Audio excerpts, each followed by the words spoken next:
Well, the Islamic State have just announced that they're going to make their own coinage, and they've put out announcements about what these coins are going to look like. They're going to stick to the gold standard, and each coin, a gold coin, is going to be actually gold. So those gold coins in the range of coins that they're thinking of producing will be worth about $650.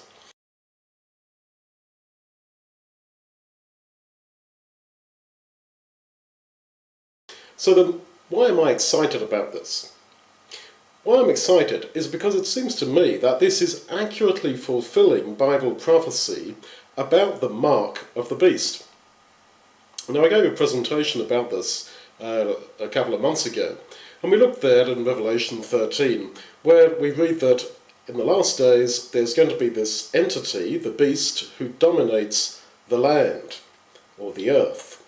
Now, I talked about this, about how we define the earth or the land, and I said that biblically, in the Old Testament, there's two options. There's either the whole planet, or specifically the land, or the earth, the land promised to Abraham, from the river Euphrates to the river of Egypt. And I suggested that the focus of Bible prophecy is actually on that particular area of the land promised to Abraham. And so this beast system is going to take over that land, that territory.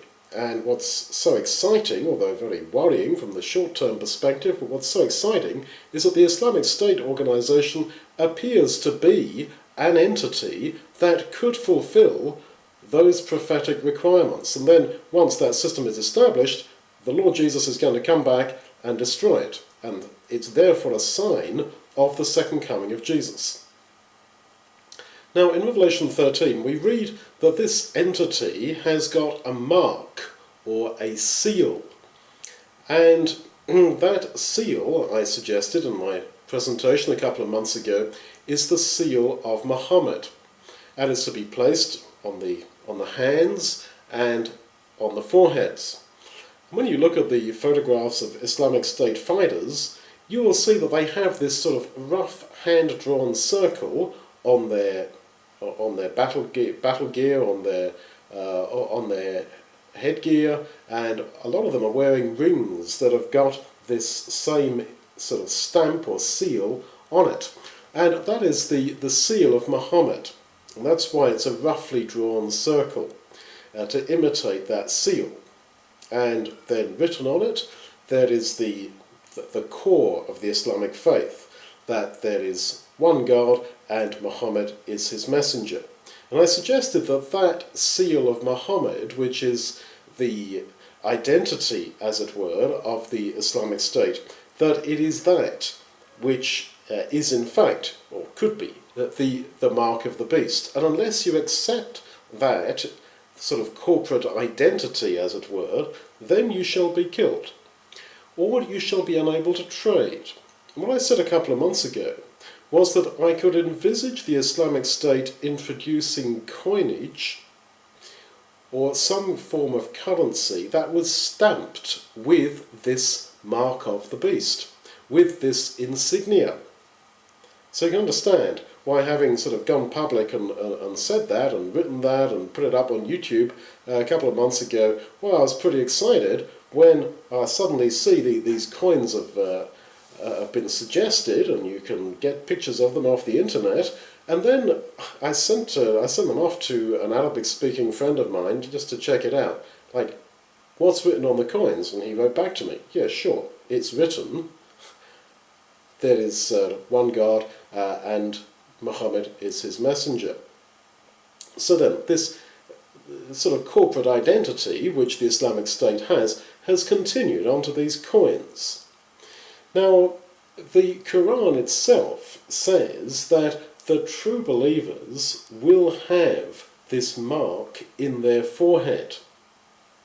And, of course, the Bible, Revelation, sort of goes along with that by saying that there's two groups of people. The people who've got the mark of the Lamb and the number of his name, as it were, in their foreheads, and those who have the mark of the beast and his number in their foreheads.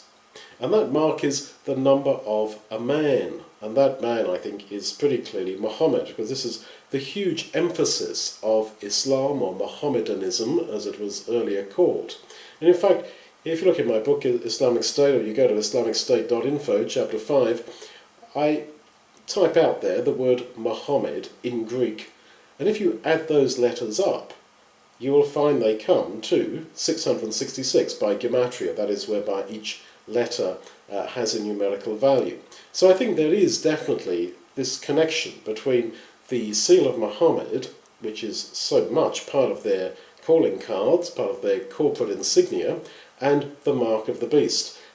My point is that their idea is that in their caliphate, in their kingdom, as it were, which according to them is to be in the very area of the land promised to Abraham, which is the focus of Bible prophecy in the book of Revelation, that in that area, in that territory, no one, according to them, is going to be able to buy or sell without using their coinage.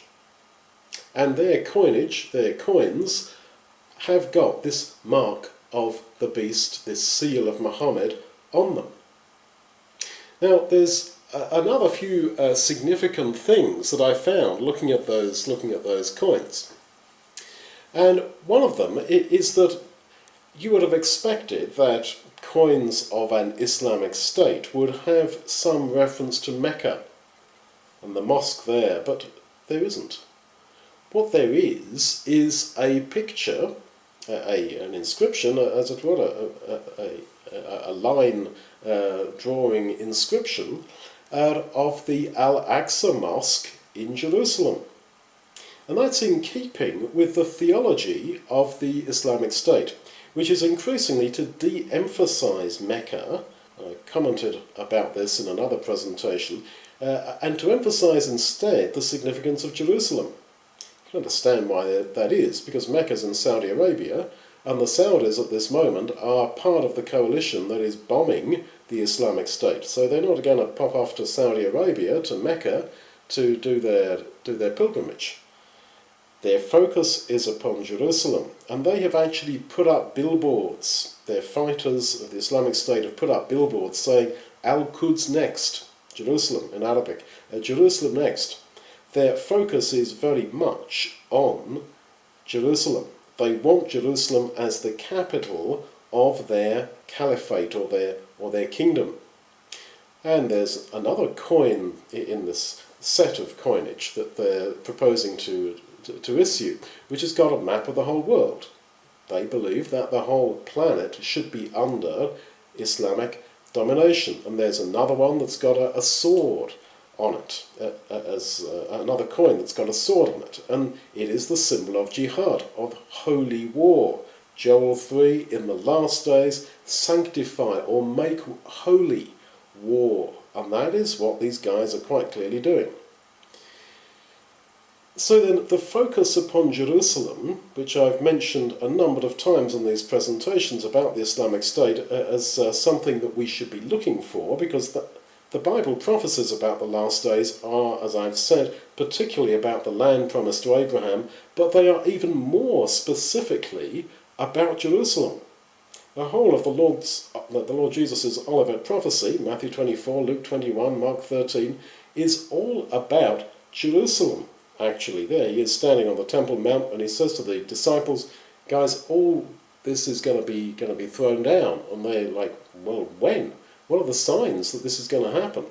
So actually, the set of signs that the Lord gives as being the basis for his second coming are based very much actually around the destiny of Jerusalem.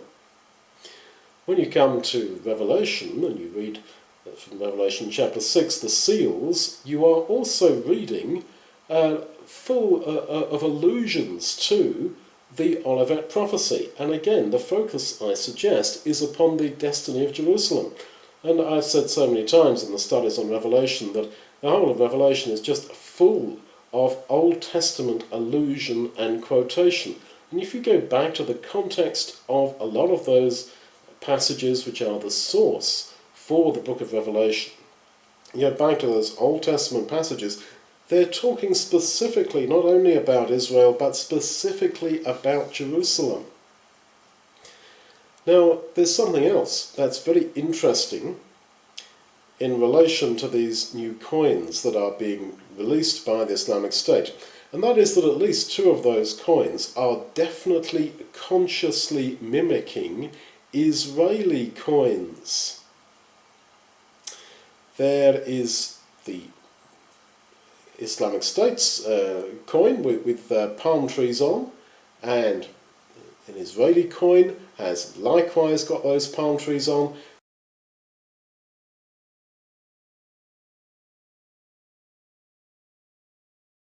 The Islamic State coin, another of the coins, the gold dinar coin, has got the 7